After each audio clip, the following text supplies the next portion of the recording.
السلام علیکم، میرا نام کاشف ہے اور آپ دیکھ رہے ہیں میرا یوٹیوب چینل بول دے۔ میں نے ساری زندگی اس بات پہ بلیو کیا ہے کہ پاکستان کی بقا کی واحد ضامن آرمی ہے۔ آسمان گر جائے یا زمین پھٹ پڑے، پاکستان کی آرمی صرف پاکستان کی حفاظت کے لیے کام کرتی ہے۔ یہ پاکستان کی بدقسمتی ہے کہ کرپٹ اور لالچی سیاستدانوں کا وہ سلسلہ جو 1980s میں شروع ہوا تھا، اس کو آرمی کو جڑ پکڑنے سے پہلے ہی 3-4 سال کے اندر اندر ریپلیس کرنا پڑتا ہے۔ کاش پاکستان کو سیاستدان بھی ایسے ہی محب الوطن ملے ہوتے جیسی کہ اس کی آرمی ہے، تو ہم کہاں سے کہاں پہنچ چکے ہوتے۔ پچھلے کچھ مہینوں میں پاکستان کے سیاسی حالات دیکھ کر میں یہ سوچنے پہ مجبور ہو گیا ہوں کہ میں ساری عمر سوچتا رہا کیا وہ ٹھیک تھا؟ کیا واقعی آرمی پاکستان کی حفاظت کی واحد ضامن ہے؟ حفاظت کس سے؟ انڈیا سے؟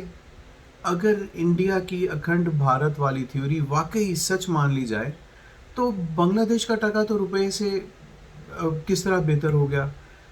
سری لنکا بینک کرپٹ ہو گیا، چائنا کے پاس گروی پڑا ہوا ہے، انڈیا کے پاس گروی کیوں نہیں پڑا ہوا؟ کیا اکھنڈ بھارت صرف پاکستان ختم ہونے کو ہی کے بعد ہی بنے گا؟ میں اس بات کے خلاف نہیں ہوں کہ آرمی کو اتنی زمینیں کیوں ملتی ہیں، یا یہ اتنی لگژریس لائف سٹائل کیوں گزارتے ہیں، یا ان کے پاس جزیرے اور فرینچائز بزنسز کیوں ہیں۔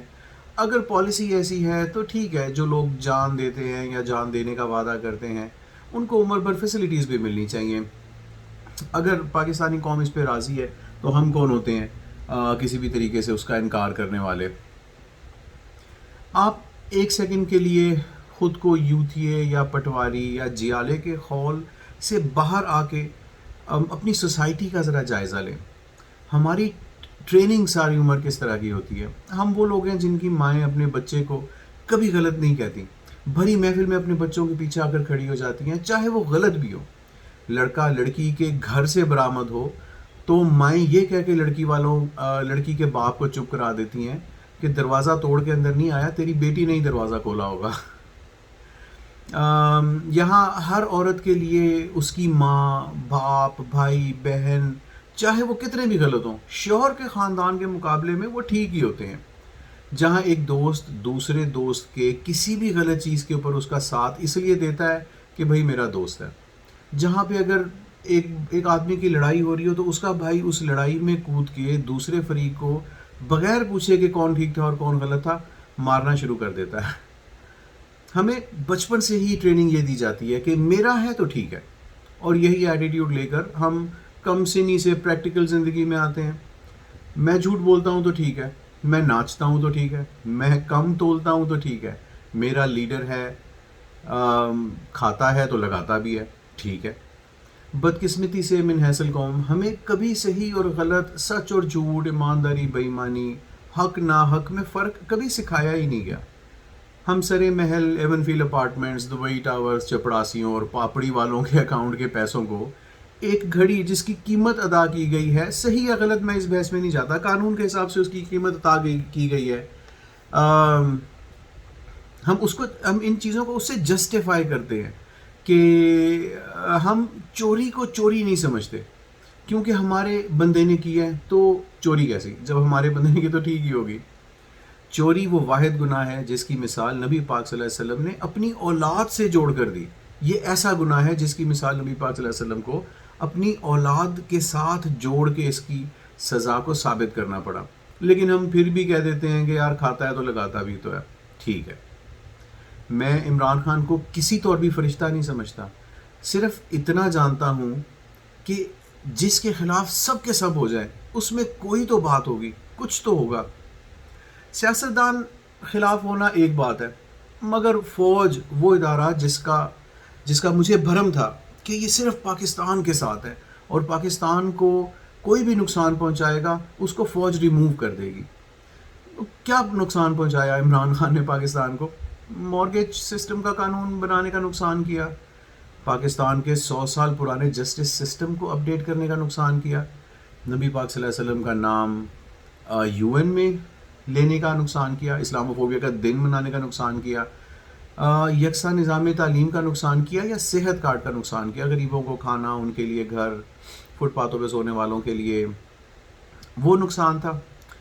یہ سب چیزیں کوئی راکٹ سائنس نہیں ہے، پوری دنیا میں یہ سب جو بھی کچھ عمران خان نے جو بھی چیزیں میں نے ابھی آپ کے سامنے بتائی ہیں، یہ پوری دنیا میں کئی 100 سال سے یہ رائج ہیں.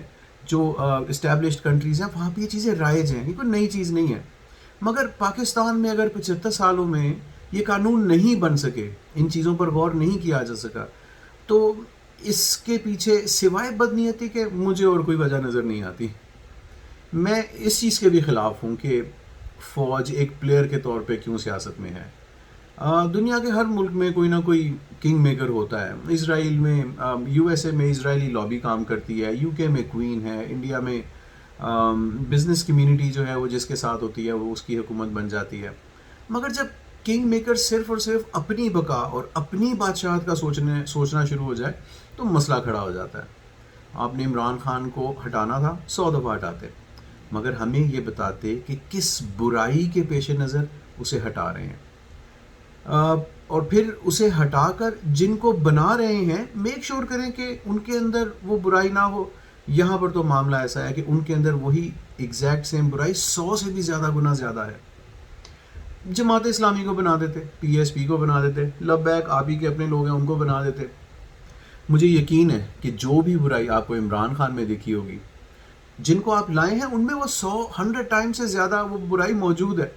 تو پھر میں آپ کی اس حرکت پہ آپ کو دونوں ہاتھوں سے سلوٹ ہی کر سکتا ہوں اور یہ کہہ سکتا ہوں کہ آپ کو ملک کے مستقبل کا نہیں، صرف اپنا مستقبل ہی پیارا ہے. اور میں نے 40 سال آپ کی حمایت کر کے بڑی غلطی کر دی. اب میں اس بات کو بھی نہیں مانتا کہ صرف اوپر کے فوجی خراب ہیں، نیچے والے ہماری سرحدوں کی حفاظت کرتے ہیں اور ہمیں ان سے پیار ہے. ہمیں ان سے پیار نہیں ہونا چاہیے. یہی کل کو چلتے چلتے اوپر آئیں گے اور پھر ہمیں بلڈی سویلینز کہہ کے پکار لیں گے. ہر فوجی، ہر پولیس، ہر بیوروکریٹ، ہر ڈاکٹر نے اپنے سپیریئر کی جی حضوری کا حلف نہیں اٹھایا ہوا، انہوں نے ملک کی حفاظت کا حلف اٹھایا ہوا ہے. آج اگر انہوں نے اپنی وفاداری چینج کر لی تو ہمیں بھی چاہیے کہ ہم اپنے پیار بند کر دیں ان لوگوں کی طرف. اگر نیچے والے فوجیوں کی سوچ بھی بلڈی سویلینز والی ہی ہوتی تو وہ کبھی پی ایم ہاؤس کے باہر رینجرز کی گاڑی نہ آتی. عمران ریاض کو اس طرح سے پولیس کے ہاتھوں چکر نہ کھا رہا ہوتا شہر شہر میں، ان نون نمبر سے فونز نہ آ رہے ہوتے.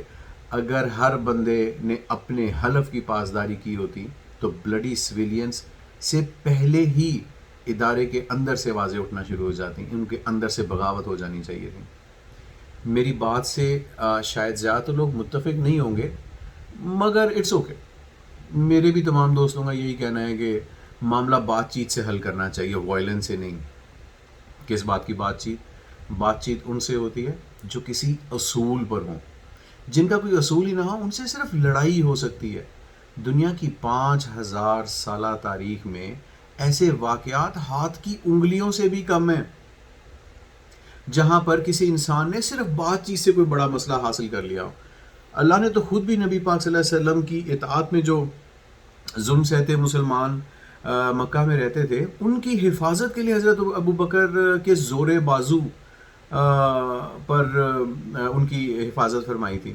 حضرت عمر کو حرم پاک میں جا کے یہ کہنا پڑا تھا کہ اب عمر رضی اللہ تعالیٰ عنہ اسلام لے آئے ہیں اور میں دیکھتا ہوں کہ کون کسی بھی مسلمان کو حرم عبادت سے روک سکتا ہے. بات چیت کیسی؟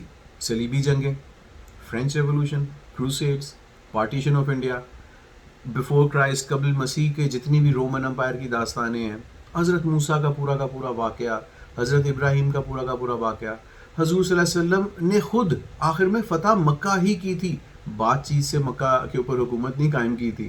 اور باقاعدہ یہ حکم دیا تھا کہ چند لوگوں کے لیے کہ اگر یہ غلاف کعبہ کے اندر بھی چھپے ہوں تو تم ان کو وہاں سے نکال کے بھی قتل کر دینا. بات چیت صرف اصول والوں سے کی جاتی ہے، ہر آدمی سے نہیں کی جاتی. یونائٹڈ نیشنز کا وجود میں آنے کا واحد مقصد دنیا میں سے لڑائی کو روکنا تھا، بات چیت کروانا تھا.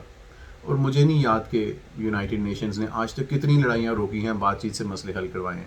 کبھی لڑائیاں جو ہونی تھی وہ ہو گئی ہیں. ہٹلر کوئی فوجی نہیں تھا، اس نے سیاست کے ذریعے جرمنی کی سیاست میں اپنی جگہ بنائی، اپنے اقتدار میں آیا. اور پھر وہ لوگ جو ہٹلر کے نظریے پر تھے ان کی ایک آرمی بنائی، اس آرمی کو نازیز کا نام دیا. اور پھر اس ناچیز آرمی نے پوری دنیا میں جو ہنگامہ کیا وہ کسی سے چھپا ہوا نہیں ہے، ہم سب کو ہی پتہ انہوں نے کیا کیا. طیب اردگان کے ماننے والے جس رات کو کو ہونا تھا اس کی حکومت پہ، اس کے ماننے والے وہ ٹینکوں کے نیچے آ کے لیٹ گئے. انہوں نے تو نہیں کھڑے ہو کے احتجاج کیا، وہ ٹینکوں کے نیچے لیٹ گئے. جب ٹینک کھڑے ہوئے تو ٹینکوں کے اوپر چڑھے، فوجیوں کو باہر نکال کے چپیڑے مارنا شروع کر دی ان کو. کسی نے احتجاج نہیں کیا، کوئی پیچھے بیٹھ کے دیکھتا نہیں رہا. ہر ایک آگے بڑھا. 100 لوگ تھے جو ٹینکوں کے نیچے بیٹھے، 100 سے بھی کم لوگ ہوں گے. اتنے ہی لوگ چاہیے ہوتے ہیں جب آپ کو کوئی فرق ڈالنا ہوتا ہے. باٹم لائن یہ ہے کہ امن امان کی باتیں وہی لوگ کرتے ہیں جن کو اصل میں فرق نہیں پڑتا، جن کو کوئی فرق نہیں پڑ رہا ہوتا. بھوکے کو حضرت علی نے چوری جیسا جرم معاف کر دیا تھا. یہاں تو بھوک، ننگ دھڑنگ، افلاس، جہالت، بے روزگاری، بے شرمی سبھی عروج پہ ہے.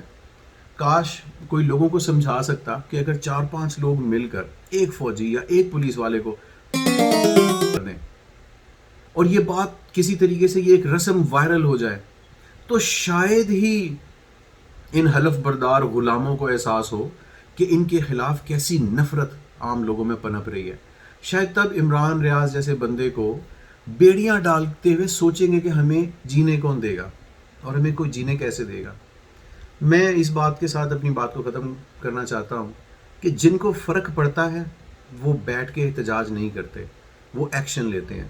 اور اگر آپ ایکشن نہیں لیں گے تو آپ کا آج نہیں تو کل آپ کی باری ضرور آئے گی. افریقہ میں جتنے لوگ رہتے تھے، دنیا کی عظیم ترین، امیر ترین قوم ہوا کرتی تھی پوری افریقہ. کیا ہوا ان کا آج؟ آپ کے ساتھ بھی یہی ہوگا. میں پاکستان میں نہیں رہتا، میں پاکستان سے باہر رہتا ہوں. مجھے کوئی ضرورت نہیں ہے آپ لوگوں کو اکسانے کی لڑائی کے لیے، لیکن فرض سمجھ کے اپنا آپ کو یہ بات بتا رہا ہوں کہ نکلیں. احتجاج کافی نہیں ہے. آگ لگائیں، تھپڑ ماریں، سڑکیں چلائیں، گاڑیاں چلائیں. ان لوگوں کو پتہ ہونا چاہیے کہ انہوں نے حلف ملک سے وفاداری کا لیا ہے کہ اپنے سپیریئر سے وفاداری کا لیا ہے. اسی بات کے ساتھ دوبارہ پھر کبھی ملیں گے. تب تک کے لیے اللہ حافظ.